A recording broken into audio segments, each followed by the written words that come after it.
Scalar है ना। Otherwise जो भी क्वांटिटी जो वेक्टर अलजेब्रा के रूल को फॉलो करती है उसको हम क्या बोलेंगे, वेक्टर क्वांटिटी बोलेंगे, राइट। तो स्केलर एंड वेक्टर में डिवाइड कर रहे हैं, तो अब तक हम स्केलर की बात करते थे, तो स्केलर तो सिंबल प्लस माइनस होता है, जैसे नॉर्मल प्लस माइनस होता है, लेकिन वेक्टर अलजेब्रा के रूल कुछ अलग होते हैं। तो पूरे के पूरे इस चैप्टर में वेक्टर अलजेब्रा के बारे में ही हम पढ़ते हैं। भाई कोई भी अगर वेक्टर क्वांटिटी है तो उसके बेसिक अलजेब्रा बेसिकली आपका क्या होगा, है ना, तो हम कर सकते हैं। तो पहली जो चीज आती है वेक्टर में, सबसे पहली चीज, that is the representation of a vector quantity, है ना। कि सबसे पहले जो चीज हम पढ़ते हैं इसमें, we study the representation of a vector quantity. भाई किसी वेक्टर क्वांटिटी को हम कैसे रिप्रेजेंट करेंगे, representation of vector quantity. Vector quantity को रिप्रेजेंट करने के लिए दो तरीके होते हैं, एक तो सिंबॉलिक होता है ना, कि पहला जो मेथड होता है वो कैसा होता है, बेसिकली आपका सिंबॉलिक। तो सिंबॉलिक का मतलब कोई भी वेक्टर क्वांटिटी अगर है तो उसके ऊपर हम एरो लगा देंगे तो उसको वो वेक्टर हो जाएगी ऐसा। एक के ऊपर अगर मैंने ऐसे एरो लगा दिया मतलब it represent the vector quantity, है ना। इसके एरो का मतलब ये नहीं कि राइट डायरेक्शन राइटवर्ड होगी, जस्ट एक सिंबल है कि जैसे अगर फोर्स वेक्टर है तो फोर्स के ऊपर हम एरो लगा देंगे, वेलोसिटी अगर वेक्टर है तो वेलोसिटी के ऊपर हम एरो लगा देंगे। तो जब भी हम एरो लगा देंगे तो वो क्वांटिटी कैसी हो जाएगी, इसलिए आपकी वेक्टर हो जाएगी। सेकंड आपका हो जाएगा ग्राफिकल, कि वेक्टर को हम ग्राफिकली भी रिप्रेजेंट करते हैं, है ना। ग्राफिकल का मतलब हो जाएगा कि यहाँ पे आप स्केल लेके कोई ग्राफ बना लो। जैसे कहीं पे अगर मुझे बताना है कि फोर्स ऑफ या ए वेक्टर ऑफ, है ना, कि यहाँ पे जस्ट हम ऐसा बोलेंगे कि कोई ग्राफिकली बनाने का मतलब है कि आप इसका ग्राफ बना लेते हो। सपोज आपका कहीं पे अगर आपको दिया हुआ है कि फोर्स ऑफ 5 न्यूटन, है ना, acting at an angle of theta with x axis, है ना। डायरेक्शन तो शो करना पड़ेगा ना, सिर्फ 5 न्यूटन से काम नहीं चलेगा कि फोर्स ऑफ 5 न्यूटन तो है ही, acting at an angle of theta with the x axis. तो यहाँ पे डायरेक्शन भी इंपॉर्टेंट हो जाएगी कि अगर ये एक्स एक्सिस है और ये वाई एक्सिस है तो इसमें डायरेक्शन भी हम बताएंगे कि भाई आप क्या कर लोगे, ऐसा एज्यूम कर लोगे कि let 1 newton is equal to 1 centimetre. आप स्केल ले लिया आपने और यहाँ पे एक 5 सेंटीमीटर लंबी लाइन बना ली, है ना, और एरो शो कर दिया, है ना, कि एरो को शो कर दिया डायरेक्शन जो होगी ये आपकी हॉरिजॉन्टल से थीटा एंगल पे होगी। तो ये इसका ग्राफिकल रिप्रेजेंटेशन हो गया। तो जो इस लाइन का लेंथ होगा it will represent the magnitude of the vector, है ना, कि लेंथ रिप्रेजेंट मैग्नीट्यूड, है ना, कि इसकी जो लेंथ होगी वो किसको रिप्रेजेंट करती है, मैग्नीट्यूड को, कि भाई इस वेक्टर का जो फोर्स है वो 5 न्यूटन है, तो आप 5 सेंटीमीटर लंबी लाइन बना लोगे, है ना। तो जो भी इसकी लेंथ होगी it will represent the magnitude, और डायरेक्शन शो कर ही रहा है, एरो जो है वो इस फोर्स की डायरेक्शन है ना। तो इस तरह से हम ग्राफिकली रिप्रेजेंट करते हैं हमेशा कि भाई लेंथ इसकी मैग्नीट्यूड होगी और थीटा एंगल इसकी डायरेक्शन है, कि थीटा एंगल पे इस तरह से फोर्स क्या कर रहा है, बेसिकली आपका एक्ट कर रहा है। तो ये जो रिप्रेजेंटेशन होता है we called as a graphical. इसी में इसकी जो ये पीछे वाला पोर्शन होता है इसको हम बोलते हैं टेल ऑफ ए वेक्टर, और ये जो इसका टिप होता है that is known as a head of a vector, है ना, कि भाई टेल से लेके हेड की तरफ की डायरेक्शन जो होगी फ्रॉम टेल टू क्या हो जाएगी, हेड हो जाएगी, राइट। तो ये रिप्रेजेंटेशन होता है, इससे हम किसी वेक्टर क्वांटिटी को रिप्रेजेंट करते हैं। लिख लो आप इसे।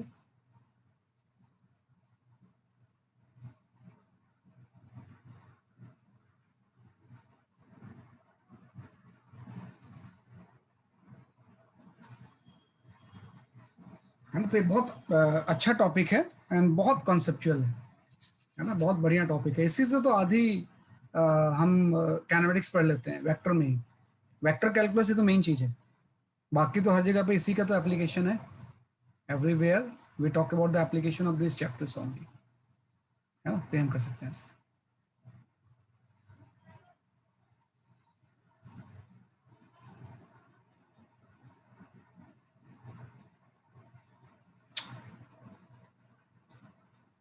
ये हमने कर लिया इस तरह से। तो ये आपका हो गया सिंबॉलिक एंड दूसरा हो गया बेसिकली आपका ग्राफिकल, है ना। नेक्स्ट में हम आते हैं, ये तो वेक्टर को आपने रिप्रेजेंट कर लिया, इसके बाद हम आ जाते हैं कि देखो एक बड़ी इंपॉर्टेंट चीज आती है कि what is the angle between the two vectors, है ना। ये थोड़ी सी एक कंसेप्चुअल चीज है कि how to find out the angle between the two vectors, कि we can talk about the angle between two vectors.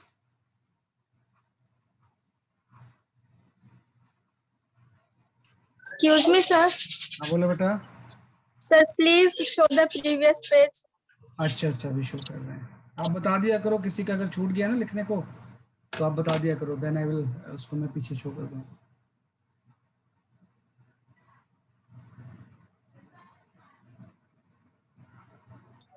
Written, sir. Thank you. Okay, हम कर सकते हैं इस तरह से। तो एंगल बिटवीन टू वेक्टर्स, कि भाई how we calculate the angle between the two vectors. तो देखो हम जब angle between the two vectors measure करते हैं ना, तो वो हम तब मेजर करते हैं, है ना, कि जब भी आप angle between the two vectors की बात करोगे तो वो हम तब मेजर करेंगे जब दोनों के आइदर हेड कोइंसाइड हो या टेल कोइंसाइड हो। Angle in the two vector is measured, है ना, ये smaller angle between two vectors, smaller angle between them when either their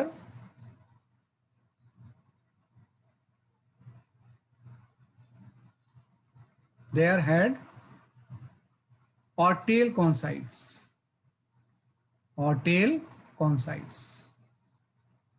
है ना। ये एंगल बिटवीन द वेक्टर का मतलब होता है कि angle between the vector is the smaller angle between them when either their head और टेल कोइंसाइड। इस तरह से आपका कि जैसे आपका दो वेक्टर्स हैं, इन दोनों के आपके टेल कोइंसाइड्स हैं, ऐसे,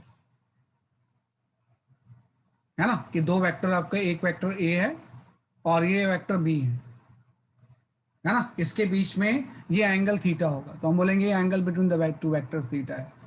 इन दोनों के टेल कॉन्साइड होने चाहिए।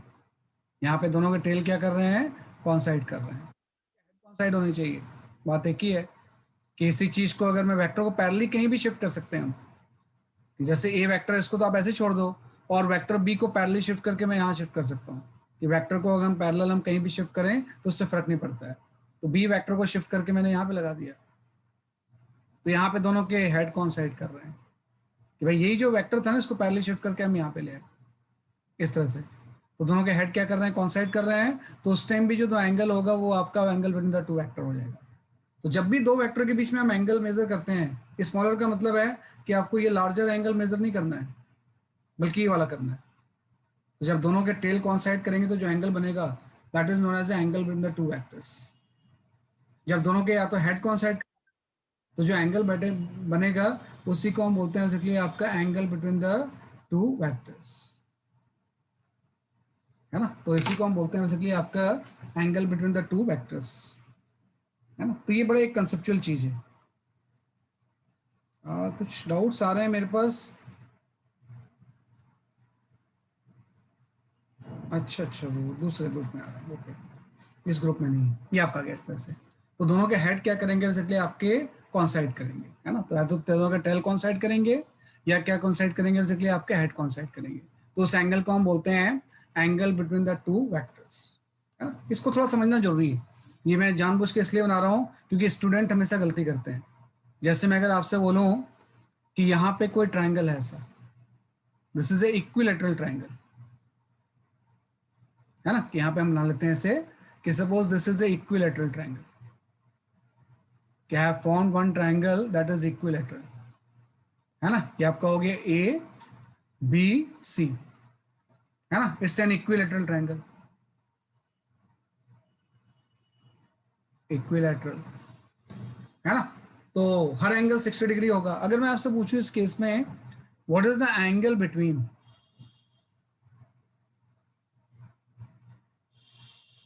है ना, कि what is the angle between A B vector and C B vector, तो व्हाट डू थिंक क्या होना चाहिए। ए बी वेक्टर 60 ये 60 इसलिए तो गलत है, 60 आंसर रॉन्ग है,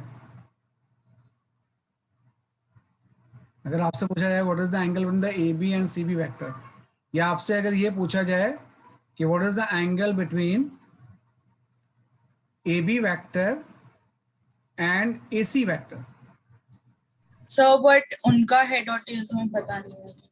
नहीं देखो ए बी वैक्टर में जब बोल रहा हूं तो ए से बी की तरफ होगा। जब मैं बोल रहा हूँ ना ए बी वैक्टर है तो वैक्टर की जो डायरेक्शन होगी वो ए से बी की तरफ होगी, this is known as A B vector. और सी बी वैक्टर का मतलब हो जाएगा सी से बी की तरफ होगी। हाँ आपका आंसर सही था, 60 डिग्री बिल्कुल सही था।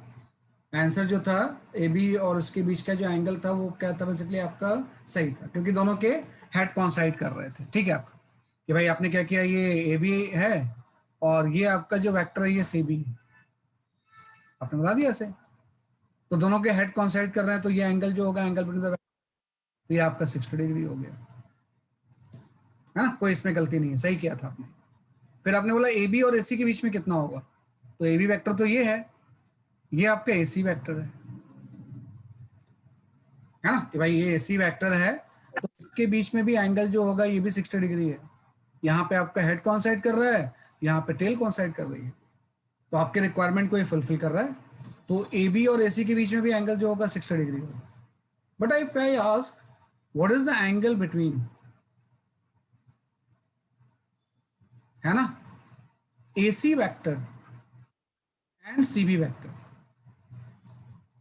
तो 120। हाँ ये आपका 120 डिग्री हो जाएगा। A C vector and C B vector के बीच में एंगल 60 नहीं होगा, 120 हो जाएगा, है ना। आप ध्यान रखना कि बाकी दोनों आंसर आपके सही हैं, कि भाई ये ए बी है, ए बी है, ये सी बी है, तो हेड कॉन्साइड कर रहे हैं तो एंगल 60 डिग्री सही है। ए बी है और ए सी है तो एंगल 60 डिग्री सही है। लेकिन आप ये वाला एंगल अगर आप 60 डिग्री बोलोगे तो वो गलत हो जाएगा, क्योंकि ए सी वैक्टर के हेड से जो सी बी वैक्टर उसका टेल कॉन्साइड कर रहा है, तो ऐसा नहीं चल सकता। या तो दोनों के हेड कॉन्साइड करने चाहिए या दोनों के क्या कॉन्साइड करना चाहिए, बेसिकली आपको टेल कॉन्साइड करनी चाहिए। तो हम क्या करेंगे, थोड़ा सा इसको रीड्रॉ कर देंगे ऐसे, है ना, रीड्रॉ करके हम इस तरह से प्लॉट कर देंगे इसे, कि वह वेक्टर को जब भी आप फॉर्म करोगे तो ये आपका वेक्टर, आपने पहला वेक्टर बोला था ए सी, तो ए सी तो सही है, ए सी में मुझे कोई डाउट नहीं है कि this is your A C vector. अब सी बी वैक्टर हो जाएगा ये, है ना, सी बी वैक्टर ऐसा हो जाएगा कि ये वेक्टर आपका सी बी वैक्टर ऐसा है। तो हम ये नहीं बोल सकते कि दोनों के बीच में ये वाला एंगल एंगल वेक्टर होगा, क्योंकि पहले के हेड से दूसरे की टेल कॉन्साइड कर रही है, ऐसा नहीं हो सकता। तो हम क्या करेंगे, एसी को आगे शिफ्ट कर देंगे, पैरेलल तो हम कहीं भी ले जा सकते हैं ना, तो जो आपका एसी वेक्टर है उसको शिफ्ट करके मैं यहाँ ले जाऊंगा ऐसे, थोड़ा सा एसी लाइन के अलॉन्ग आगे ले गए, तो ए पॉइंट आपका यहाँ पे आ गया, सी पॉइंट आपका यहाँ पे आ गया, तो ये एसी वेक्टर हो गया। अब सही है, एसी वेक्टर की टेल से ए बी वेक्टर की टेल कॉन्साइड कर रही है, तो ये जो एंगल होगा ये एंगल बिटवीन द वेक्टर हो जाएगा। तो इस केस में ये वाला एंगल कितना हो जाएगा, इसलिए आपका 120 डिग्री। तो बहुत इंपॉर्टेंट कंसेप्ट है, आपको देखने में छोटा लगता है लेकिन स्टूडेंट 12th में भी आ जाते हैं, पास भी हो जाते हैं, फिर भी ये गलती करते रहते हैं, है ना, कि एंगल बिटवीन द वेक्टर जब भी हम बात करेंगे तो दोनों के या तो टेल कॉन्साइड करने चाहिए या दोनों के हेड कॉन्साइड करने चाहिए। तो ये तीनों आंसर सही है। तो this is the meaning of angle between the two vectors, है ना, ये आपको आएगा इस तरह से।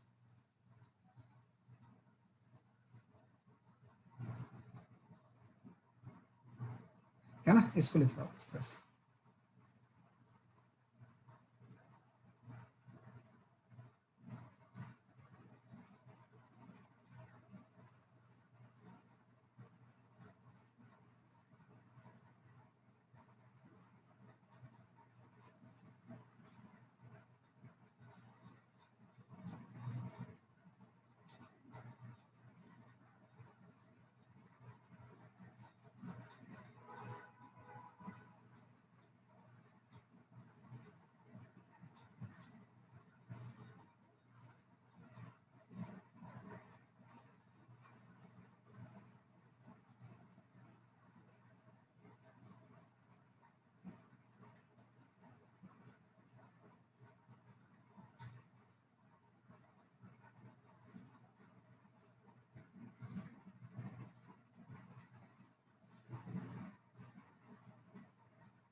ठीक है, ये आपका गया इस तरह से।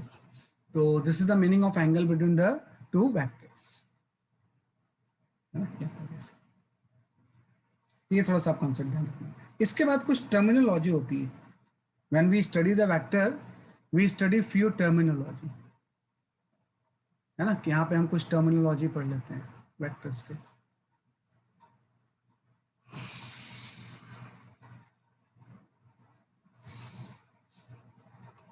है ना, कि वेक्टर के वी स्टडी फ्यू टर्मिनोलॉजी, कि कौन कौन से टर्मिनोलॉजी हम इसमें यूज करेंगे जो कि बाद में आपको यूज होगी। तो जो टर्मिनोलॉजी होती है वन बाय वन अगर हम देखें तो इसमें जो हम टर्मिनोलॉजी यूज करेंगे वेक्टर में, है ना, सबसे पहले हम यहाँ पे यूज करते हैं पैरेलल वेक्टर, कि किस वेक्टर को हम बोलेंगे पैरेलल वेक्टर है। पैरेलल वेक्टर, तो पैरेलल वेक्टर का सिंपल सा मतलब हो गया कि two vectors having same directions, है ना, कि भाई दो वेक्टर अगर सेम डायरेक्शन में है तो वो पैरेलल होंगे। Two vectors having same direction, having same direction, तो जब सेम डायरेक्शन होगी तो उसको हम पैरेलल वेक्टर्स बोलते हैं। इस तरह से if there is a two vectors A and vector B, है ना, तो ये दोनों वेक्टर जो होंगे पैरेलल वेक्टर हो जाएंगे। दोनों की डायरेक्शन क्या है, सेम है। एंगल बिटवीन द देम जो होगा वो 0 डिग्री हो जाएगा, कि इन दोनों के बीच में एंगल कितना हो जाएगा, इसलिए आपका 0 डिग्री। तो फर्स्ट आ गया पैरेलल वेक्टर। सेकंड आपका आ गया anti parallel vector.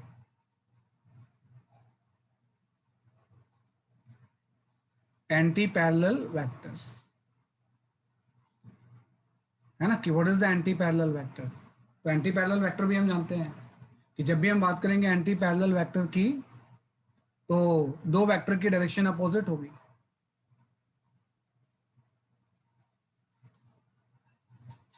Vectors having opposite direction, opposite direction, तो जब डायरेक्शन अपोजिट होगी तो ये क्या हो जाएंगे, एंटी पैरेलल वेक्टर हो जाएंगे, है ना। और डायरेक्शन अपोजिट का जस्ट मतलब ये हो गया कि एक वेक्टर ए ऐसा है, दूसरा वेक्टर इसके अपोजिट हो जाएगा ऐसे। This is known as anti parallel vector. Anti parallel के बीच में एंगल कितना होगा, व्हाट इज 180 180 डिग्री। वही बात है ना, इसको जब हम करेंगे तो दोनों के टेल कॉन्साइड करेंगे तो एंगल 180 डिग्री हो जाएगा। कि दो वेक्टर जब पैरेलल होंगे तो एंगल 0 होगा, एंटी पैरेलल होंगे तो कितना हो जाएगा, 180 डिग्री हो जाएगा, है ना। तो ये आपका पैरेलल हो गया, एंटी पैरेलल हो गया। हम बोलते हैं equality of a vector, equal vector, equal vector, कि भाई दो वेक्टर इक्वल कब होंगे, तो देखो इक्वल तब होंगे जब उसकी मैग्नीट्यूड एंड डायरेक्शन दोनों सेम होगी, है ना। ये दो both having same magnitude and direction. तो इसमें देखो मैग्नीट्यूड अलग अलग है, लेंथ का मतलब मैग्नीट्यूड होता है, तो लेंथ अलग अलग है तब तो पैरेलल एंटी पैरेलल बोल रहे हैं। इक्वल वेक्टर का मतलब हो जाएगा same magnitude and direction, magnitude and direction, है ना, and represent same physical quantity, represent same quantity. ऐसा नहीं कि फोर्स और एक्सलेशन को इक्वल कर दिया आपने, फोर्स है तो फोर्स से इक्वल होगा, है ना, सेम क्वांटिटी। कि फोर्स का इक्वल वेक्टर जो होगा वो फोर्स ही होगा। तो इक्वल वेक्टर का मतलब सिंपल सही हो गया कि भाई ये जो वेक्टर ए है ना, उसके इक्वल लेंथ का अगर मैं दूसरा वेक्टर बना दूं, ये ए वेक्टर है, ये बी वेक्टर है ना, तो दोनों की लेंथ भी सेम है और डायरेक्शन भी सेम है और सेम क्वांटिटी को रिप्रेजेंट भी कर रहे हैं ये। तो हम बोलेंगे ए वेक्टर किसके इक्वल हो जाएगा, बी वेक्टर, है ना। तो ये वेक्टर किसके इक्वल हो जाएगा, इसलिए आपके बी वेक्टर के। इन दोनों के मैग्नीट्यूड भी सेम है, तो कई बार मैग्नीट्यूड के लिए हम इस तरह से बार लगा देते हैं ऐसा। इस बार का मतलब मॉड या मैग्नीट्यूड होता है ना, इस बार का मतलब क्या हो जाएगा, इसलिए आपका मॉड या मैग्नीट्यूड। तो ये इक्वल वेक्टर हो गया, है ना, ये सेम डायरेक्शन एंड मैग्नीट्यूड होगा तो ये वेक्टर कैसे हो जाएंगे, इसलिए आपके इक्वल हो जाएगा, है ना। इसके बाद हम आ जाते हैं जो नेक्स्ट वेक्टर में हम डिफाइन करते हैं, that is your negative of a vector. Negative of a vector, तो नेगेटिव ऑफ वेक्टर का मतलब हो जाएगा कि मैग्नीट्यूड तो सेम है लेकिन डायरेक्शन अपोजिट है। है ना, कि सेम मैग्नीट्यूड है ना, and opposite direction, and opposite direction, कि भाई सेम मैग्नीट्यूड और डायरेक्शन अगर अपोजिट है तो वो क्या होता है बेसिकली आपका negative of a vector, same magnitude and opposite direction. तो इसमें सिंपल सा ऐसा हो जाएगा कि दो वेक्टर का मैग्नीट्यूड सेम है, ये आपका ए वेक्टर है और ये आपका कोई बी वेक्टर है, तो दोनों का मैग्नीट्यूड सेम है, डायरेक्शन अपोजिट है। मैग्नीट्यूड सेम का मतलब दोनों की लेंथ सेम होगी, ए का मैग्नीट्यूड किसके इक्वल हो जाएगा, बी के इक्वल हो जाएगा। लेकिन हम ऐसे नहीं बोल सकते, और वही बात है कि सेम क्वांटिटी को रिप्रेजेंट भी करेंगे, वो मैं यहाँ पे लिखना भूल गया, opposite direction and represent same quantity, है ना, कि सेम क्वांटिटी, ये तो होगा ही, रिप्रेजेंट सेम क्वांटिटी, ये भी इसमें होगा, है ना। तो मैग्नीट्यूड सेम है लेकिन डायरेक्शन अपोजिट है ना, anti parallel vector of the same magnitude, उसी को हम क्या बोलते हैं बेसिकली आपका नेगेटिव ऑफ ए वेक्टर। तो इस केस में मैं ये लिख सकता हूँ कि ए का magnitude is equal to the magnitude of the B, but I can not write this A equal to B, ये गलत हो जाएगा क्योंकि डायरेक्शन तो अपोजिट है ना। तो हम ए इक्वल टू बी नहीं लिख सकते हैं, हम लिखेंगे ए की वैल्यू जो इक्वल होगी वो माइनस बी के इक्वल होगी, नेगेटिव ऑफ वेक्टर का मतलब ये हो गया। ए इक्वल टू बी तो तब हम लिखते हैं जब same magnitude same direction same quantity, same magnitude and same quantity लेकिन अपोजिट डायरेक्शन है तो नेगेटिव वेक्टर हो जाएगा। ए इक्वल टू क्या हो जाएगा बेसिकली आपका माइनस बी आ जाएगा, तो ये फोर्थ टर्मिनोलॉजी होगी। फिफ्थ तो आपका आ गया है ना, कि फिफ्थ में हम बात करेंगे बेसिकली आपका यहाँ पे नल वेक्टर की, नल और जीरो वेक्टर, नल और जीरो वेक्टर, कि भाई कौन से वेक्टर नल या जीरो वेक्टर होंगे। तो ऐसा वेक्टर जिसके कि मैग्नीट्यूड जीरो होता है ना, कि वेक्टर ऑफ मैग्नीट्यूड जीरो,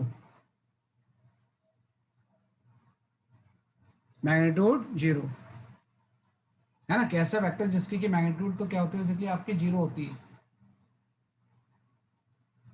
है ना, एंड इसकी डायरेक्शन कोई भी आर्बिट्री होती है, and direction is arbitrary, is arbitrary, है ना, कोई मतलब फिक्स डायरेक्शन नहीं होती है, कुछ भी हम बोल सकते हैं। तो ये सिंपली हम डिफाइन करते हैं, जैसे अभी आपने लिखा ना कि ए वेक्टर इक्वल है माइनस बी वेक्टर की, तो अगर मैं बी को इधर ले जाऊं तो मैं इसको ऐसा लिख सकता हूँ ना, ए वेक्टर प्लस बी वेक्टर, तो राइट हैंड साइड पे आप क्या लिखोगे, जीरो लिखोगे। लेकिन चूंकि अगर ये वेक्टर है ये वेक्टर तो उसका सम भी वेक्टर होगा, तो जीरो के ऊपर एक सिंबल लगा देंगे, है ना। तो ये जो जीरो के ऊपर जब ऐसे हम सिंबल लगाते हैं तो इसी को नल या क्या बोलते हैं बेसिकली आपका जीरो वेक्टर, है ना। तो ये आपका होता है बेसिकली आपका नल या जीरो वेक्टर हो गया आपका, है ना। तो ये आपका नल वेक्टर आ गया, है। तो ये कुछ टर्मिनोलॉजी है जो कि आपको स्टार्टिंग से आनी चाहिए। सिक्स में आ गया कोप्लेनर वेक्टर, कोप्लेनर वेक्टर तो vector line same plane, vector line same plane, कि ऐसे सारे वेक्टर जो कि सेम प्लेन पे लाई करते हैं उसी को हम क्या बोलते हैं, कोप्लेनर, एक ही प्लेन पे लाई कर रहे हैं, है ना। कि कोई भी वेक्टर जो कि एक ही प्लेन पे लाई करते हैं, जैसे ये वेक्टर इस प्लेन में है, दूसरा वेक्टर भी इसी प्लेन में है, तो दो वेक्टर तो हमेशा सेम प्लेन में होंगे। तीन में होता है कि प्लेन में होंगे या नहीं होंगे, two vectors are always having in the same plane, जैसे ए वेक्टर बी वेक्टर कहीं भी ले जाओ एक ही प्लेन में रहेंगे, एक प्लेन में तो लाई करेंगे ही करेंगे। हाँ, अगर थर्ड वेक्टर आ गया सपोज आपका, तो ये किसी दूसरे प्लेन में भी हो सकता है इन दोनों के अलावा, है ना। तो वेक्टर जिसका कि प्लेन सेम होता है we call as a coplanar vector, है ना। तो ये आपका सिक्स्थ आ गया, just right it down.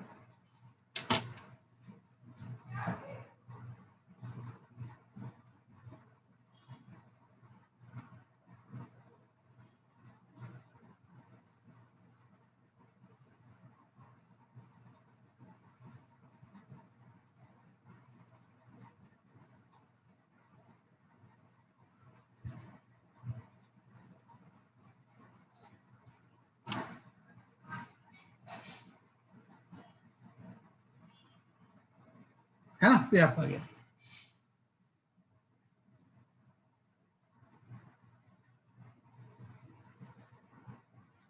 Coplanar vector. ऐसे और भी होते हैं, 2-3 टर्मिनोलॉजी और भी है, पूरी चीज कंप्लीटली जान लो आप, क्योंकि बार बार ये हमें टर्मिनोलॉजी थोड़ी पढ़ेंगे, और भी कुछ टर्मिनोलॉजी होती है और आपके मॉड्यूल में भी दिया हुआ है, जस्ट मैं समझा रहा हूँ आपको मैं, है ना। तो ये आपका हो गया कोप्लेनर वेक्टर।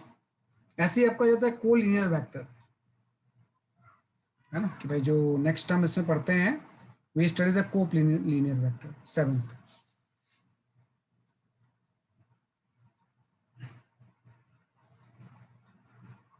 सेवंथ आपका हो जाएगा कोलिनियर वेक्टर।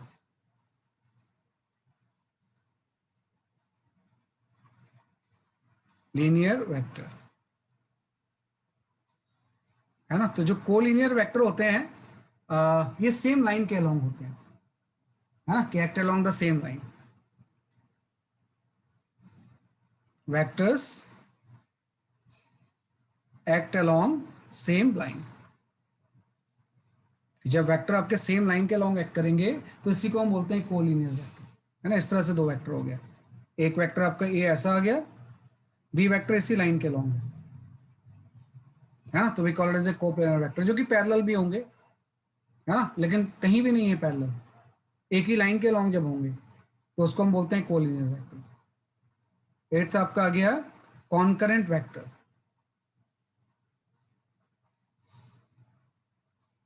कॉन्करेंट वेक्टर, तो जो कॉन्करेंट वेक्टर होते हैं वो ऐसे दो वेक्टर होते हैं जो कि सेम पॉइंट से ऑरिजिनेट होते हैं।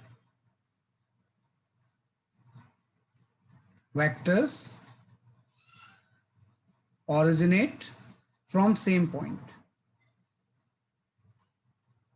कि कोई वेक्टर जो सेम पॉइंट से ऑरिजिनेट होते हैं उसको हम क्या बोलते हैं, कॉन्करेंट वेक्टर। तो कॉन्करेंट का वेक्टर का मतलब जस्ट आपका ऐसा हो गया कि आपका कोई ए वेक्टर हो गया, ये आपका कोई दूसरा बी वेक्टर हो गया, तो these two vectors are known as a concurrent, एक ही पॉइंट से ऑरिजिन हो रहे हैं, है ना। तो भाई इसको हम बोलते हैं कॉन्करेंट वेक्टर, है ना। तो ये डेफिनेशन आपकी यूजुअल डेफिनेशन है। अब एक थोड़ी सी अलग सी डेफिनेशन होती है, उसको हम बोलते हैं एक्सियल वेक्टर। एक्सियल वेक्टर, तो जो एक्सियल वेक्टर्स होते हैं इसकी डेफिनेशन ये हो जाएगी, इसका रोटेशनल इफेक्ट होता है ना। Axial vector has rotational effect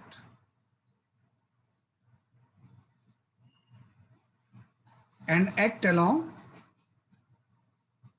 axis of rotation, act along axis of rotation. तो ऐसे वेक्टर जिसका कि कुछ रोटेशनल इफेक्ट होगा और वो एक्सिस ऑफ रोटेशन के अलोंग एक्ट करेंगे उसको हम एक्सियल वेक्टर बोलते हैं। इसका एग्जांपल हो जाएगा like angular velocity. Angular velocity is an axial vector. Angular velocity को हम ओमेगा से शो करते हैं। तो जब भी कोई चीज रोटेट करेगी ना तो उसकी एंगुलर वेलोसिटी होगी, तो उसको हम किससे शो करेंगे, ओमेगा सिंबल से, है ना। तो इसका जो इफेक्ट होता है मैं शो कर देता हूँ कि जैसे ये आपका एक्स एक्सिस है, ये वाई एक्सिस है और ये जेड एक्सिस है। तो कोई चीज एक्स एक्सिस के अलोंग अगर रोटेट करेगी, है ना, तो जो ओमेगा वन वेक्टर की डायरेक्शन होगी वो एक्स एक्सिस के अलोंग होगी। कोई चीज अगर वाई एक्सिस के अलोंग रोटेट करेगी तो उसके वेक्टर की डायरेक्शन जो होगी ओमेगा टू वाई एक्सिस के अलोंग हो जाएगा। कोई चीज जेड एक्सिस के अलोंग अगर रोटेट करेगी तो उसकी डायरेक्शन जेड एक्सिस के अलोंग हो जाएगी। तो हमेशा इसकी डायरेक्शन जो होती है एरो के अलोंग होती है, तो मैंने यहाँ पे शो कर रखा है। तो एक्सियल वेक्टर की जो डायरेक्शन होती है along the axis of rotation होती है, कि अगर एक्स के अलोंग कर रहा है तो एक्स के अलोंग होगी, वाई के अलोंग कर रहा है तो वाई के अलोंग होगी, और जेड के अलोंग कर रहा है तो जेड के अलोंग होगी। तो स्पेशल वेक्टर है, इसी को हम क्या बोलते हैं, इसलिए आपका एक्सियल वेक्टर। तो 9th आपका हो गया एक्सियल वेक्टर। एक लास्ट है definition, that is known as a unit vector. यही सबसे इंपॉर्टेंट है, यूनिट वेक्टर। इसके बारे में तो पूरा एक लेक्चर होता है, एक लेक्चर में सिर्फ हम यूनिट वेक्टर के बारे में ही पढ़ते हैं, है ना। तो unit vector is a dimensionless vector.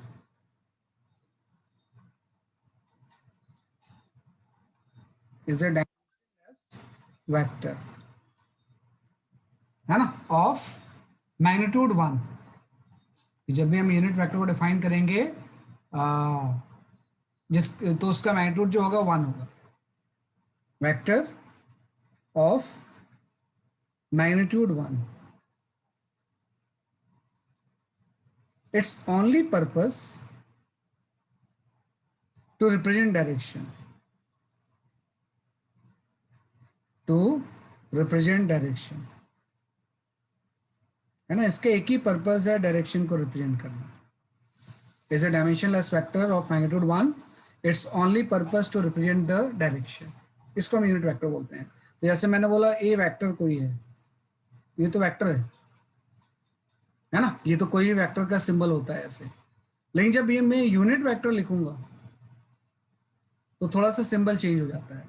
ए के ऊपर ऐसा कैप लग जाता है, इसको हम बोलते हैं ए कैप. तो ये यूनिट वेक्टर होता है. इन दोनों में डिफरेंस ये है कि इसका मैग्नीट्यूड 1 हो कोई जरूरी नहीं है, लेकिन यूनिट वेक्टर का मैग्नीट्यूड हमेशा 1 होता है. कि जब हम इसका मैग्नीट्यूड लेंगे इस तरह से तो ये 1 आ जाएगा, है ना. यूनिट वेक्टर का मैग्नीट्यूड क्या होगा, 1 होगा. तो इसके बारे में तो मैं डिटेल में बताऊंगा, है ना. 10 जो पॉइंट है ये तो पूरा एक टॉपिक होता है ना. तो टर्मिनोलॉजी 10 तरह की होती है, तो थोड़ा सा आप इसको ध्यान देना कि कैसे कैसे मैंने सब चीज़ें डिफाइन की.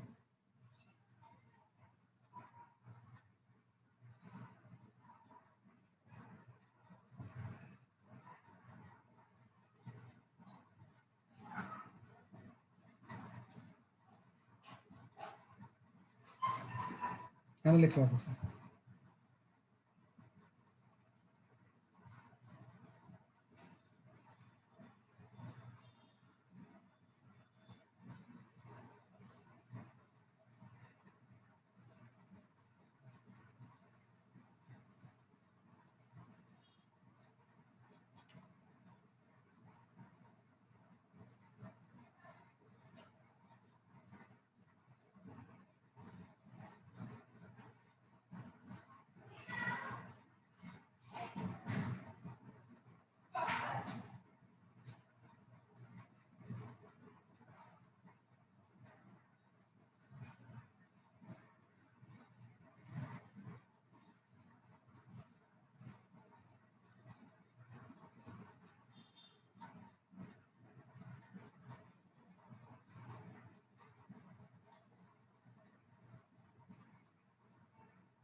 है ना. तो वेक्टर, यूनिट वेक्टर, और यूनिट वेक्टर का जो मैग्नीट्यूड होता है दैट इज इक्वल टू 1.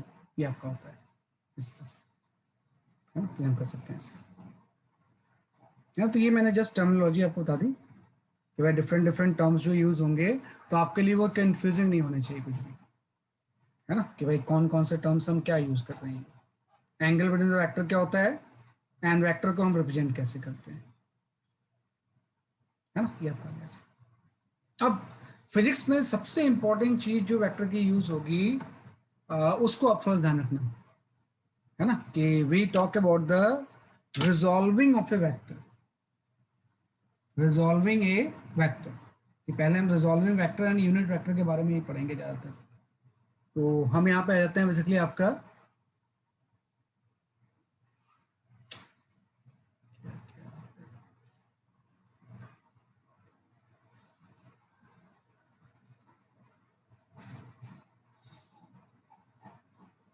है ना, रिजॉल्विंग ऑफ ए वेक्टर. इस पे हम आ जाते हैं.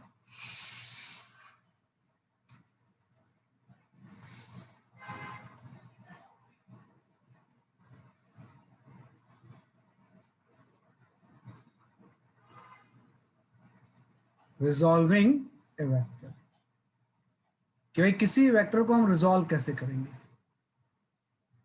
How to resolve a vector, है ना. कि कोई वेक्टर है, इसको आप किस तरह से बेसिकली आपका रिजॉल्व करने का मतलब क्या होता है ना. एंड किस तरह से हम इसको करेंगे. तो मैं इसको डिफाइन करता हूं.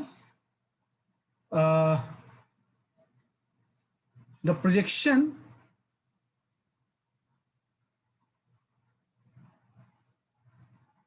of a vector on an axis is known as its component. is component. The projection of vector on an axis is known as its component, and process of finding the component of a vector, process of finding component is known as resolving, known as resolving, है ना। तो vector को resolve करने का मतलब होता है उसके कंपोनेंट्स निकालना। ये वेक्टर की बड़ी खास क्वालिटी होती है कि वेक्टर को उसके कंपोनेंट में हम स्प्लिट कर सकते हैं। तो projection of vector on an axis is known as its component and process of finding the component is known as a resolving. तो फिजिक्स में बहुत यूज होगी, बार बार मैं बोलूंगा रिजॉल्व करो रिजॉल्व करो रिजॉल्व करो, तो उसका मतलब होगा कि आपको कंपोनेंट्स निकालने हैं। अब प्रोजेक्शन वर्ड का मतलब क्या हो गया, आप थोड़ा ध्यान रखना। प्रोजेक्शन वर्ड का मतलब हो जाएगा परपेंडिकुलर ड्रॉप करना, है ना। कि प्रोजेक्शन जो वर्ड होगा इसका मतलब हो जाएगा परपेंडिकुलर ड्रॉप करना। कि सपोज आपका ये एक्स एक्सिस है और ये आपका वाई एक्सिस है और यहाँ पे कोई इस तरह से वेक्टर है ऐसे, this vector is the A vector, है ना। इस ए वेक्टर का जो मैग्नीट्यूड है वो हम ए ले लेते हैं, एरो नहीं लगाया मतलब उसका लेंथ की हम बात कर रहे हैं। तो इसी वेक्टर के मुझे कंपोनेंट निकालने हैं एक्स एक्सिस पे और वाई एक्सिस पे। तो मैं क्या करूंगा, इसके टेल से एक्स पे एक परपेंडिकुलर ड्रॉप करूंगा और इसके हेड से एक्स पे परपेंडिकुलर ड्रॉप करूंगा। तो एक यहाँ पे एक नया वेक्टर आ जाएगा ऐसे। तो ये जो वेक्टर आ गया, ये एंगल सपोज हम थीटा ले लेते हैं, यहाँ पे ये वाला एंगल कितना है, बेसिकली आपका वेक्टर का थीटा है। तो ये जो कंपोनेंट प्रोजेक्शन आ गया है इसी को हम बोलेंगे ए एक्स वेक्टर, और ए एक्स जो हो जाएगा वो आपका हो जाएगा x component of A, component of A. ये ए वेक्टर का एक्स कंपोनेंट होगा। तो जब भी किसी वेक्टर से हम उसके टेल से पहले परपेंडिकुलर ड्रॉप करते हैं और हेड से परपेंडिकुलर ड्रॉप करते हैं, तो उन दोनों परपेंडिकुलर जहां पे कट करेंगे उस लाइन पॉइंट को जब मिलाएंगे तो एक नया वेक्टर जो आ जाता है एक्स एक्सिस के अलोंग, वो इस ए का एक्स कंपोनेंट होता है ना। इसी को हम कंपोनेंट बोलते हैं और ये मेथड जो होता है इसको हम रिजॉल्विंग बोलते हैं। ऐसे वाई कंपोनेंट भी निकाल सकते हैं इसमें कि इसके टेल से आपने वाई पे एक प्रोजेक्शन ड्रॉ किया और इसके हेड से वाई पे ड्रॉ किया, तो यहाँ पे एक नया वेक्टर आ गया, तो इसको हम बोलेंगे ए वाई, है ना, कि this is a Y vector. तो ए वाई जो वेक्टर होगा ये आपका हो जाएगा Y component of A, this is Y component of vector A हो जाएगा। ये आपका एक्स कंपोनेंट हो गया और ये क्या हो गया, इसलिए आपका वाई कंपोनेंट हो गया, है ना। कि एक कंपोनेंट आपका एक्स कंपोनेंट आ गया, दूसरा क्या आ गया, इसलिए आपका वाई कंपोनेंट आ गया। तो किसी वेक्टर के दो कंपोनेंट होंगे, X component as well as Y component, है ना। कि आपका वाई कंपोनेंट आ गया इस तरह से। तो इसी प्रोसेस को हम रिजॉल्विंग बोलते हैं। अब यहाँ पे आ गया कि जैसे ए का मैग्नीट्यूड अगर ए है तो ए एक्स का मैग्नीट्यूड कितना होगा, तो जस्ट मैं ट्रिग्नोमेट्री से निकाल सकता हूँ। कि आप सिंपल सा, अगर अभी आप वेक्टर भूल जाओ तो आपने यही तो बोला हुआ है कि ट्राइंगल का ये हाइपोटेनस ए है ना। इसका ये वाला कंपोनेंट ए वाई है और ये जो है वो ए एक्स है, ये तो है।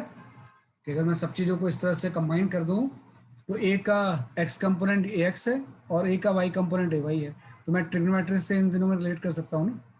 अगर ये एंगल थीटा है तो यहाँ से जो कॉस थीटा होगा, कॉस थीटा की वैल्यू हो जाएगी ए एक्स अपॉन ए, और इस ट्राइंगल में जो साइन थीटा होगा ये आपका ए वाई बाई ए हो जाएगा। तो यहाँ से, क्योंकि साइन कॉस के बारे में हम जानते हैं, है ना, कि भाई ए वाई बाई ए हो जाएगा। साइन थीटा होता है परपेंडिकुलर बाय हाइपोटेनस और कॉस क्या हो जाएगा, बेस अपॉन हाइपोटेनस।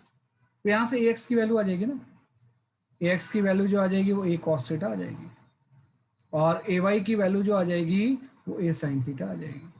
तो सही है, इसके कंपोनेंट का ये मैग्नीट्यूड आ गया कि अगर ए का मैग्नीट्यूड मुझे पता है तो इसका एक्स एंड वाई कंपोनेंट का ये मैग्नीट्यूड आ जाएगा। तो इसमें एक सिंपल सा रूल होता है कि जहां से एंगल बनता है वहां पे आप कॉस ले लो, याद रख लेंगे कि ए एक्स की वैल्यू क्या होगी, ए से एंगल थीटा बन रहा है तो ये आपका कॉस हो जाएगा, और ए वाई क्या होगा, वो साइन आ जाएगा। तो जब भी कोई भी इस तरह से वेक्टर हो, अब आपको इतना कुछ दिमाग नहीं लगाना है। जैसे मैंने बोला ये आपका एक्स कंपोनेंट है और ये वाई कंपोनेंट है, वाई एक्सिस है, कोई भी वेक्टर आपने यहाँ पे ले लिया, ये वेक्टर, अगर ये थीटा एंगल बना रहा है तो इसके दो कंपोनेंट होंगे, ये वाला कंपोनेंट एक्स हो जाएगा, यहाँ पे तो हम वेक्टर फॉर्म में शो करेंगे, लेकिन एक्चुअली हम रिलेशन निकालते हैं मैग्नीट्यूड का, और ये वाई हो जाएगा। तो ए एक्स जो होगा, जहाँ से वेक्टर वो एंगल बनाता है वहाँ पे इसका कंपोनेंट कॉस आ जाता है, ए एक्स की वैल्यू ए कॉस थीटा हो जाएगी, और उसके परपेंडिकुलर डायरेक्शन में क्या हो जाएगा, साइन हो जाएगा, ये साइन थीटा हो जाएगा, है ना। तो ये होता है resolving of a vector, it's a very very important topic. ये वेक्टर की प्रॉपर्टी है, आप फोर्स को रिजॉल्व कर सकते हो, वेलोसिटी को भी रिजॉल्व कर सकते हो, लेकिन आप एनर्जी को रिजॉल्व नहीं कर सकते, टेम्परेचर को रिजॉल्व नहीं कर सकते हैं, वे रिजॉल्व हम सिर्फ वेक्टर क्वांटिटी को कर सकते हैं, है ना? लिख लो आपसे।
ठीक है, तो रिजॉल्विंग ऑफ वेक्टर का मतलब ये होता है। तो आप सिंपल वर्ड याद रखना कि जहाँ पे कॉस आता है, जहाँ पे थीटा बन रहा है वहाँ पे कॉस आता है, और उसके परपेंडिकुलर डायरेक्शन में साइन आ जाएगा,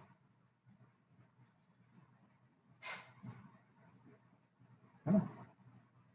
तो इस तरह से हम क्या करेंगे, रिजॉल्व करेंगे किसी वेक्टर को।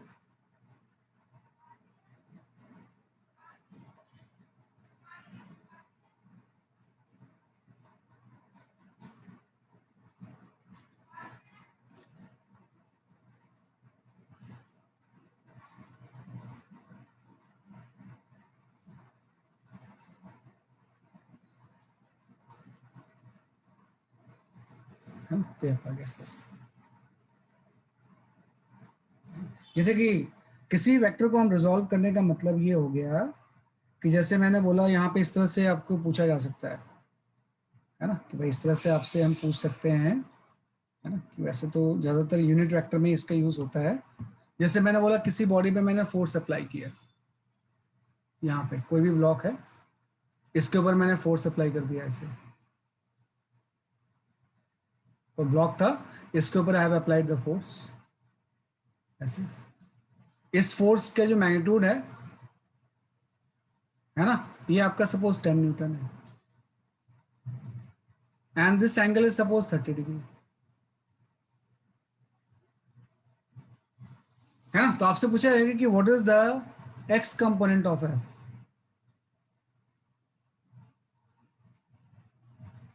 कि एफ वेक्टर का x component, F component of F कितना हो जाएगा। एक्स कंपोनेंट खाली लिख लो कि X component means F X इस केस में कितना होगा, and Y component F Y कितना होगा। तो कितना हो जाएगा F x and F Y, F का वेक्टर का एक्स और वाई कंपोनेंट कितना हो जाएगा। ऐसे ही आप वॉइस से ही बता सकते हो, नो नीड टू सेंड, आप माइक्स में बता दो। ये सो एक्स कॉम्पोनेंट हो जाएगा √f/2 और y कॉम्पोनेंट हो जाएगा f/2। हाँ सही है, √3f/2 हो जाएगा एक्स कंपोनेंट, हाँ रूट, है ना, क्योंकि एफ कंपोनेंट का मतलब यहाँ से हम प्रोजेक्शन ड्रॉ करेंगे, तो जहां से एंगल बनता है यही तो F component, F x component होगा। तो एफ एक्स जो हो जाएगा वो एफ कॉस थीटा हो जाएगा, एफ कॉस 30 डिग्री, एफ की वैल्यू इटसेल्फ इज गिवन 10, तो 10 कॉस 30 डिग्री आ गया, तो मतलब इसकी वैल्यू 5√3 आ जाएगी न्यूटन। तो मतलब इस एफ फोर्स का एक्स कंपोनेंट 5√3 न्यूटन होगा। वाई कंपोनेंट जहां से एंगल बनता है वहां पे कॉस आता है, और उसके परपेंडिकुलर डायरेक्शन में इस तरह से साइन आ जाएगा, है ना, ये आपका वाई कंपोनेंट हो गया। तो वाई कंपोनेंट आपका एफ साइन 30 हो जाएगा। तो एफ की वैल्यू हो जाएगी 10, साइन 30 आपका हाफ हो गया, मीन्स ये आपका 5 न्यूटन आ गया। तो फोर्स को हम दो पार्ट में स्प्लिट कर सकते हैं। जो एक्स कंपोनेंट होगा वो एक्स डायरेक्शन के मोशन को डिफाइन करेगा, और जो वाई कंपोनेंट होगा वाई को डिफाइन करेगा। दोनों आपस में इंडिपेंडेंट होंगे। तो हमेशा वेक्टर कंपोनेंट को हम स्प्लिट कर सकते हैं। जैसे किसी स्टोन को मैंने थ्रो किया यहाँ पे, है ना, कि यहाँ पे किसी वेलोसिटी से थ्रो किया, सपोज मैंने थ्रो किया 10 मीटर पर सेकेंड से, है ना, at an angle of 60 degree. तो अगर ये वेलोसिटी वेक्टर है तो इसके भी एक्स कंपोनेंट और वाई कंपोनेंट होंगे। तो इस वेलोसिटी का जो एक्स कंपोनेंट होगा यहाँ पे, this is the X component, और ये जो वेक्टर यहाँ पे आ जाएगा वो वाई कंपोनेंट हो जाएगा। तो जो एक्स कंपोनेंट होगा एंगल 60 बन रहा है, तो ये आपका हो जाएगा v cos 60 डिग्री। v की वैल्यू 10 दे रखी है, तो 10 इंटू हाफ 5 मीटर पर सेकेंड आ जाएगा। या वाई कंपोनेंट आ जाएगा v sin 60 डिग्री। तो v आपका 10 है इंटू √3/2, ये आपका 5√3 मीटर पर सेकेंड आ जाएगा। तो एक्स एंड वाई कंपोनेंट आ गए। तो कोई भी वेक्टर क्वांटिटी उसको हम उसके कंपोनेंट में स्प्लिट कर सकते हैं, है ना, एक्स एंड वाई कंपोनेंट, है ना। तो ये ध्यान रखना इसमें। तो ये आप थोड़ा सा इसको ध्यान रखोगे, जैसे कि ये आप इस तरह से कंपोनेंट बार बार यूज होगा, है ना। बार बार मैं बोलूंगा इसको रिजॉल्व करके एक्स एंड वाई निकाल लो, तो सिंपल सा दो पार्ट में स्प्लिट कर देना है आपको इसे, है ना। और थोड़ा सा ट्रिग्नोमेट्री यूज करके उस कंपोनेंट की वैल्यू भी निकाल सकते हैं कितनी होगी, है ना। तो करेंगे इस तरह से।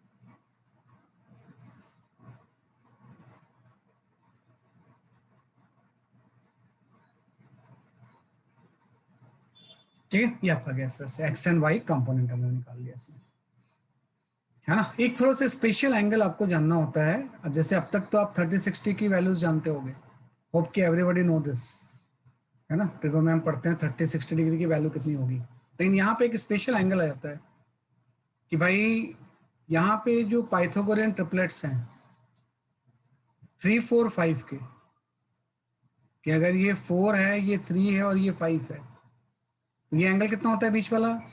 37 डिग्री, है ना। शी इज राइट कि अगर 3, 4, 5 का पाइथागोरियन ट्रिपलेट है then this angle is 37 degree, है ना। तो ये ध्यान रखना कि कई बार फिजिक्स में अब ये ट्रिपलेट यूज होगा। Like if I write what is the value of the sine 37 perpendicular upon hypotenuse 3/5, what is cos 37 base upon hypotenuse 4/5, tan 37 perpendicular by base 3/4। तो ये आपको आइडिया होना चाहिए। बार बार ये 37 डिग्री एंगल यूज होगा, है ना। तो इसमें एंगल जो होगा वो 37 आ जाएगा, है ना। इसी का डिफरेंट फॉर्म का एंगल 53 डिग्री, है ना, क्योंकि साइन आप लिख लोगे कि जो 90 माइनस 37 होगा ये आपका cos 53 डिग्री हो जाएगा। ये ट्रिग्नोमेट्री वाली आइडेंटिटी यूज कर लेंगे तो cos 53 का भी एंगल आ जाएगा। 53 में 3 और 4 एक्सचेंज हो जाएंगे बस, ये आपका 4 हो जाएगा, ये 3 हो जाएगा, और ये 5 तो वही रहेगा। तो जब ये हो जाएगा तो ये एंगल 53 डिग्री होता है। तो जब भी मैं लिखूंगा साइन ऑफ 53 डिग्री तो वही होगा जो cos की वैल्यू है। सॉरी ये गलत लिख दिया मैंने, sine of 90 minus 37 is cos of 37, ये आपका है ना। मतलब साइन 53 की वैल्यू वही होती है जो cos 37 की होती है। है ना। साइन 53 की वैल्यू जो होगी वो आपकी 4/5 हो जाएगी, एंड कॉस 53 डिग्री जो होगा ये आपका 3/5 हो जाएगा, और टेन 53 डिग्री जो होगा ये आपका 4/3 हो जाएगा। हाँ, तो इस तरह से कर सकते हैं, लिख लो इसे।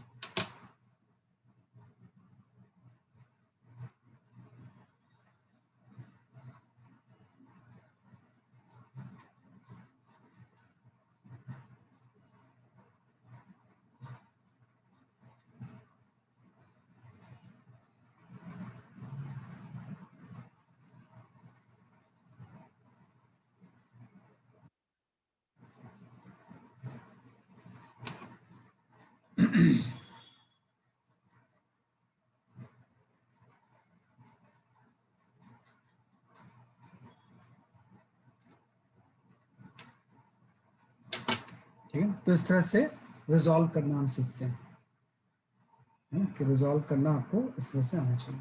ठीक है?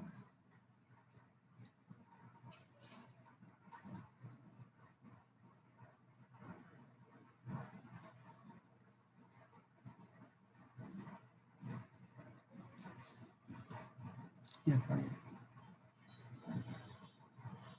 या please, है ना। तो ये आपका वेक्टर में थोड़ा सा हमने एलिमेंट्री आइडियाज ले लिए, है ना। या fine,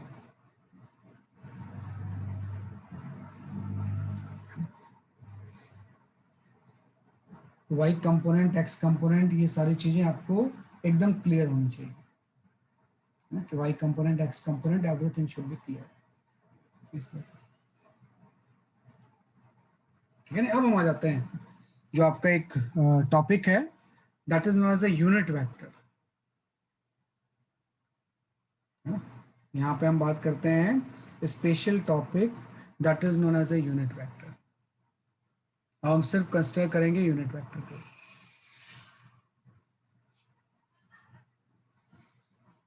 unit vector,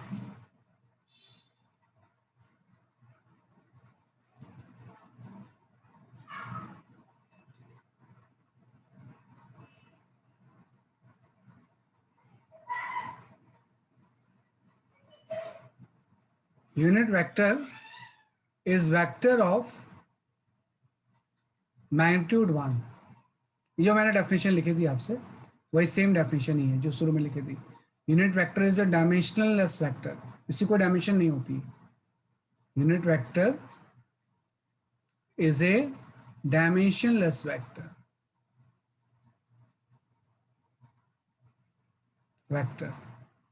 of magnitude 1, magnitude 1. Its only purpose to represent direction,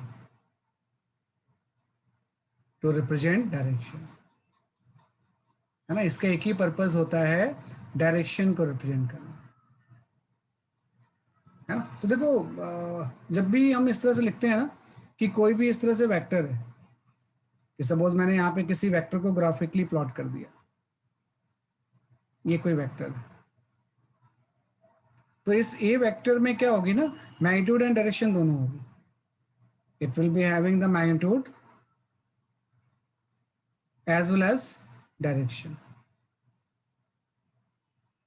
है ना। जब मैं इसके ऊपर ऐसे बार लगाऊंगा तो सिर्फ इसकी मैग्नीट्यूड होगी, अब डायरेक्शन इसमें नहीं होगी, है ना। कि भाई अब सिर्फ नंबर की हम बात करेंगे, डायरेक्शन नहीं होगा। इसी के ऊपर अगर मैं कैप लगा दूं ऐसे सिंपल सा, तो ये यूनिट वेक्टर हो जाएगा।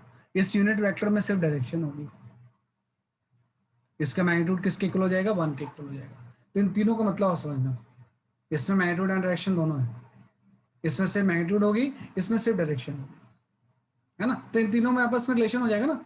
अगर मैं यहाँ पे लिखना चाहूँ कि what is the unit vector, तो यूनिट वेक्टर हो जाएगा, वेक्टर को उसके मैग्नीट्यूड से डिवाइड कर दो तो यूनिट वेक्टर आ जाएगा। कि vector divide by its magnitude is known as a unit vector,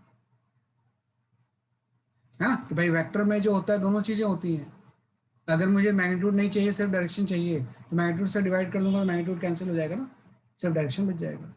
और ये जो ए कैप है, this is A unit vector. अगर ये यूनिट वेक्टर है तो इसका जो मैग्नीट्यूड होगा वो 1 के इक्वल हो जाएगा, इसका जो मैग्नीट्यूड होगा वो क्या हो जाएगा, 1 के इक्वल हो जाएगा।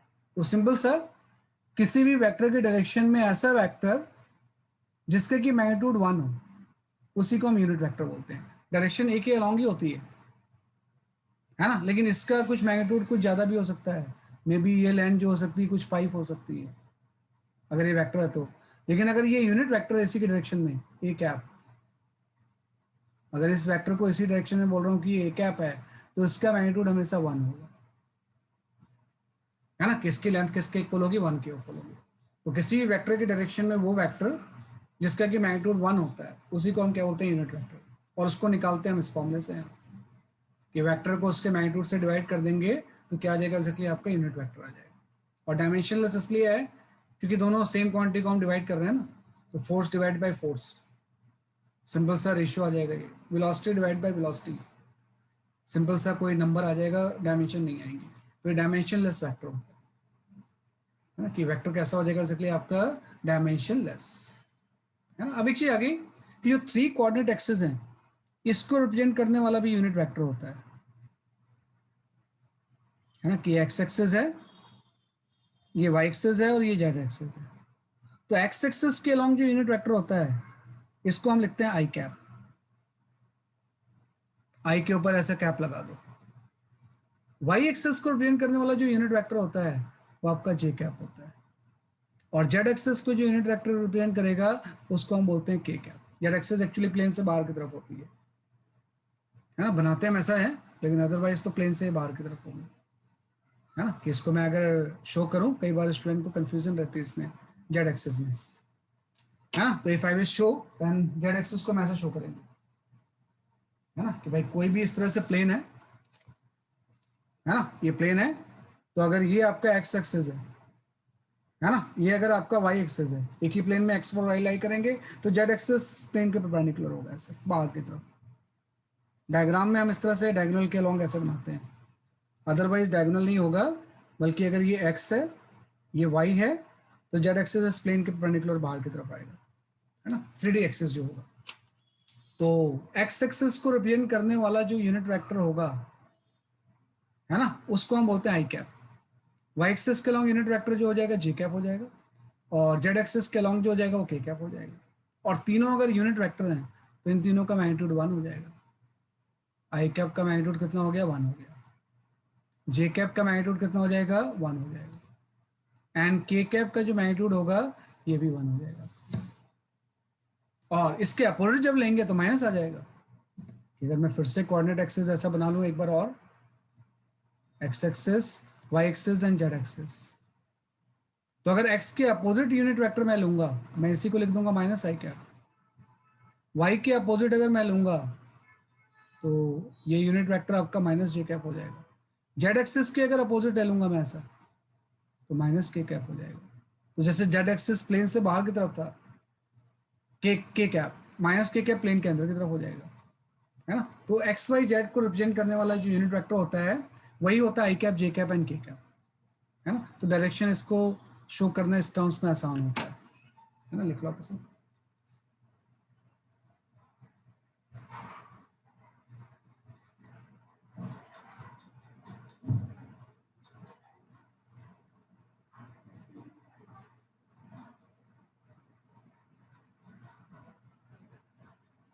है ना?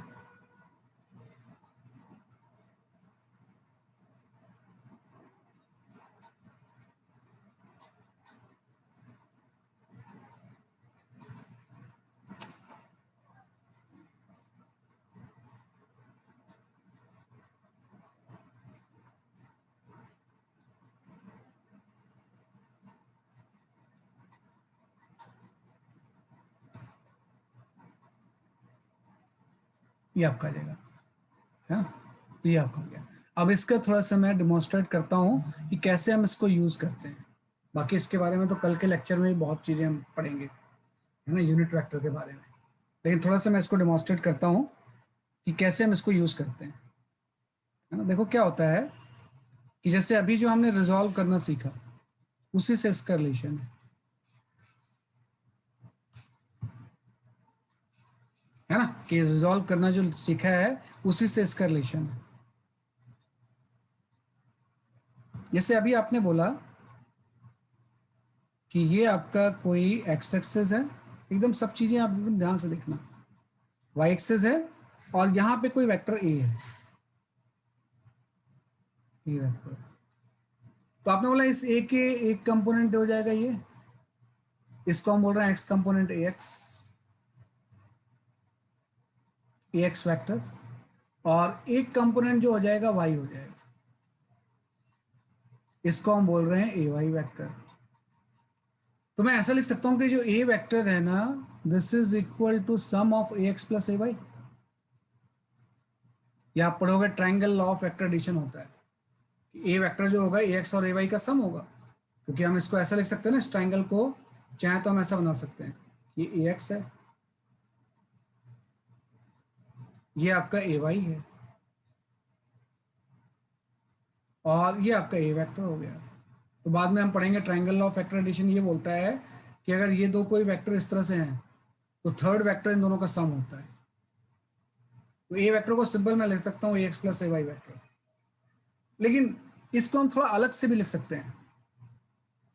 इस ए वेक्टर को लिखने का एक और भी तरीका होता है, मैं इस ए वेक्टर को ऐसा लिख दूंगा, अब मैं इस ए एक्स के ऊपर से ना एरो गैप कर दूंगा, मतलब मैं सिर्फ मैग्नीट्यूड की बात कर रहा हूँ, सिर्फ लेंथ की। जब तक एरो था तब तक तो ये भी वेक्टर था, और ए एक्स के बगल में अब डायरेक्शन भी तो इसकी कुछ होगी, तो डायरेक्शन की जगह पे हम यहाँ पे आई कैप लिख देते हैं। आप समझ मेरी बात, कि पहले ए एक्स में मैग्नीट्यूड एंड डायरेक्शन दोनों था, तो आपने अगर सिर्फ मैग्नीट्यूड यहाँ पे लिख दिया, डायरेक्शन को हम आई कैप से रिप्रेजेंट करेंगे, क्योंकि आई कैप एक्स एक्सेस के अलावा यूनिट वेक्टर होता है। तो आई कैप लगाने का मतलब होगा कि डायरेक्शन इसके अंदर आ गई। तो जो चीज इस दोनों, इसमें मैग्नीट्यूड एंड डायरेक्शन दोनों थे, इसके मैग्नीट्यूड को अलग करके डायरेक्शन को मैंने आई कैप से शो कर दी, तो बात एक ही हो गई। ऐसे ही ए वाई का भी मैं ऐसे ही करूंगा, इसमें मैग्नीट्यूड एंड डायरेक्शन दोनों है, तो मैं ए वाई का सिर्फ मैग्नीट्यूड लिख दूंगा, और चूंकि वाई एक्सेस को हम जे कैप से शो करते हैं, तो जे कैप आ गया। तो इसी को हम बोलते हैं वेक्टर, इसी को हम बोलते हैं यूनिट वेक्टर नोटेशन। इस तरह से जब हम किसी वेक्टर को लिखते हैं तो we call it as a unit vector notation, है ना। तो हमेशा यूनिट वेक्टर नोटेशन के टर्म्स में चीजें होंगी, है ना। तो कभी भी मैंने अगर ऐसा लिख दिया, अब मैं ऐसे ही लिखूंगा हमेशा, ये रेयरली हम बहुत कम यूज करते हैं, बल्कि हम लिखेंगे कोई भी ए वेक्टर जो होगा,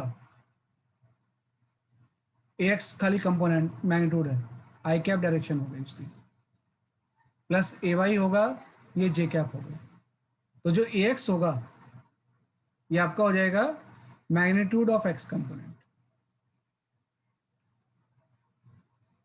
एक्स कंपोनेंट, कि भाई जो भी चीज एक्स के साथ लगी होगी वो इसकी मैग्नीट्यूड हो जाएगी। ऐसी जो ए वाई होगा ये मैग्नीट्यूड ऑफ वाई कंपोनेंट होगा,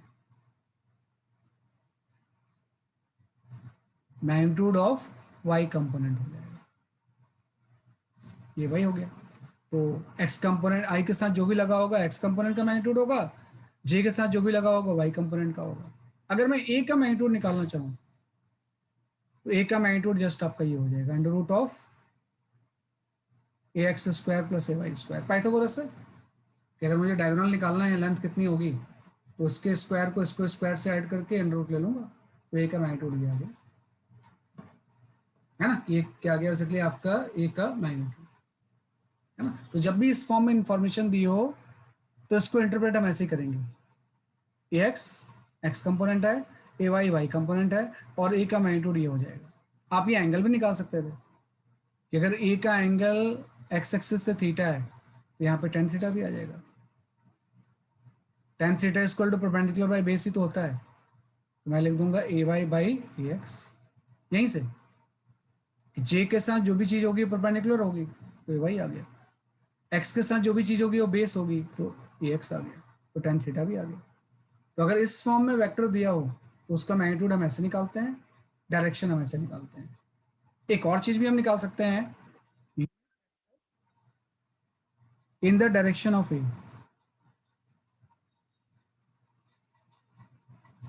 unit vector in the direction of A, भाई ए की डायरेक्शन में यूनिट वेक्टर क्या होगा,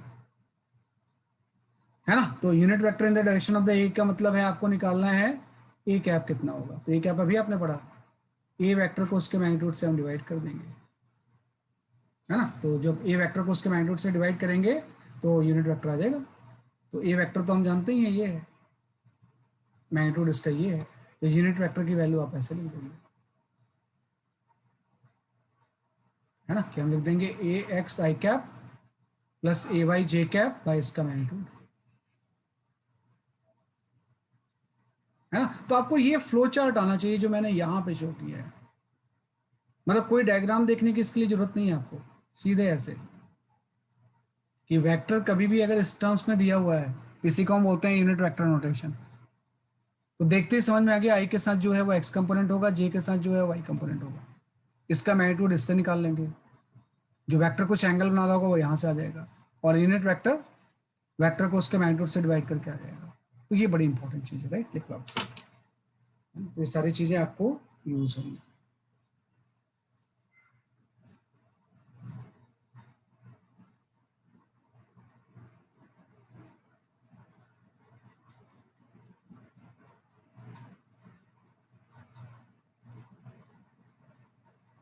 मतलब ये चीज़ें इंपॉर्टेंट है जो मैंने यहाँ पे बताया आपको, यहाँ से लेके कि ये आपको गिवन है, इससे ये सारी चीज़ इंटरप्रेट करना, है ना।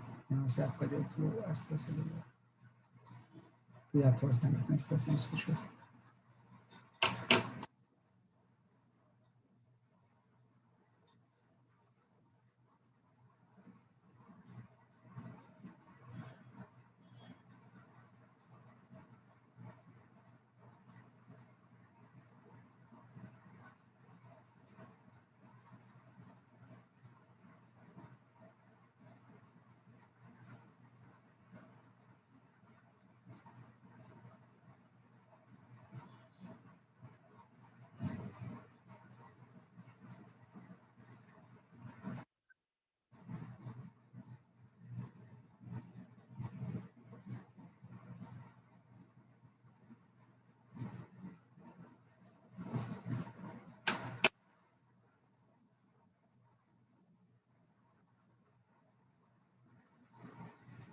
ठीक है, ये हमने कर दिया इस तरह से,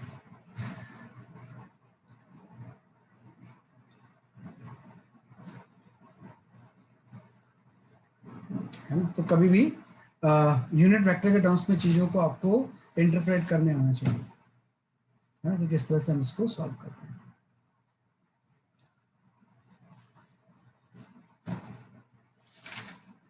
है ना?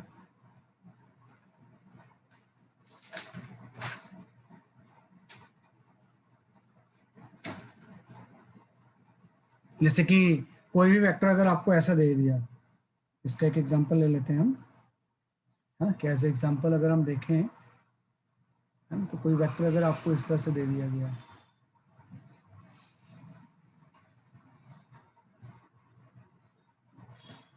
है ना, कि इसका एग्जांपल अगर मैं देखूं तो कोई वेक्टर ए आपको ऐसा दिया हुआ है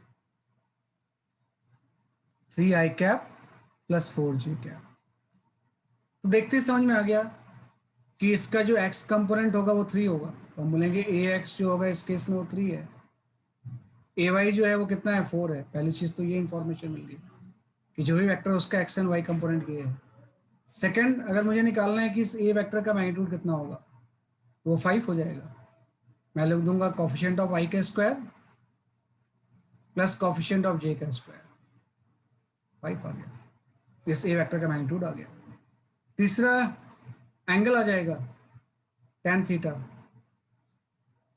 जे के साथ जो लगा होगा वो परपेंडिकुलर होगा, 4 आ जाएगा। एक्स के साथ जो लगा, ए के साथ जो लगा होगा बेस होगा, तो 4/3 आ जाएगा। तो tan थीटा अगर 4/3 है, मीन्स थीटा की वैल्यू जो होगी 53 डिग्री हो जाएगी। अभी आपने पढ़ा, देखो इतने इंफॉर्मेशन से सब कुछ आ गया, ही तो इसका फायदा है। ये जैसे मैंने ये लिखा, आपको बदल गया कि एक्स एंड वाई कंपोनेंट ये है, इस वेक्टर की लेंथ जो होगी वो 5 होगी, एंगल जो वेक्टर एक्स एक्सिस से बना रहा होगा वो 53 डिग्री होगा, और इसकी डायरेक्शन में यूनिट वेक्टर जो होगा ए कैप, ये ए वेक्टर को हम किससे मल्टीप्लाई कर देंगे, डिवाइड कर देंगे उसके मैग्नीट्यूड से। तो ए वेक्टर तो आपका 3 आई कैप प्लस 4 जे कैप है, इसको आप 5 से डिवाइड करो तो ये एक कैप आ गया। तो इससे ये 4 इंफॉर्मेशन आपको मिलती है। अगर मैं डायग्राम में शो करूं तो जस्ट आपका ये हो गया कि this is the A vector, है ना। इस ए वेक्टर का जो एक्स कंपोनेंट है वो 3 है, इसका जो वाई कंपोनेंट है वो सॉरी हाँ वाई कंपोनेंट 4 है, इसकी जो लेंथ है वो 5 है, इसका जो ये एंगल है ये 53 डिग्री है ना। ये एंगल कितना है बेसिकली आपका 53 डिग्री। और इसकी डायरेक्शन में जो यूनिट वेक्टर है ए कैप वो इतना है ना। तो सारी चीजें इतने से ही में सब कुछ आ गया, इसमें सब इंफॉर्मेशन होती है इतना लिखने में, इसी से हम सब कुछ निकाल सकते हैं, है ना। तो यही यूनिट वेक्टर नोटेशन का फायदा होता है। इस तरह से जब हम वेक्टर को लिखते हैं तो इसको हम बोलते हैं यूनिट वेक्टर नोटेशन, है ना। तो ये इंपॉर्टेंट चीज है इस तरह से, है ना। This is called as a unit vector notation.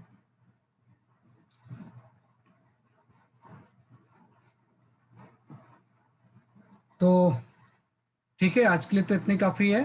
आप ऐसा करो, थोड़ा सा पढ़ के आना कल, तो यूल बी बेनिफिटेड मोर, क्योंकि कल हम यूनिट वेक्टर के बारे में, अभी तक तो देखो मैं प्लेन की बात कर रहा था, आई कैप जे कैप, कल 3D भी आ जाएगा, के कैप भी इन्वॉल्व हो जाएगा। आज मैंने के कैप इन्वॉल्व नहीं किया है, सब चीज़ें एक सिंपल प्लेन में रखी है ना।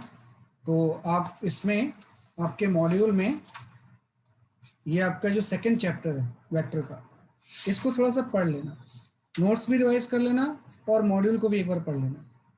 From page number 72 to, module में पेज नंबर 72 से लेके, है ना, और ये बाकी तो फिर एडिशन आ गया, बस 2-3 पेज ही पढ़ना है, 72 से लेके 75, है ना। ये सिंपल सा 2 काम आपको करके आना है। पहली चीज रिवाइज नोट्स, आज के नोट्स रिवाइज कर लेना जो क्लास के थे। और सेकंड चीज आपको जो करना है that is your read module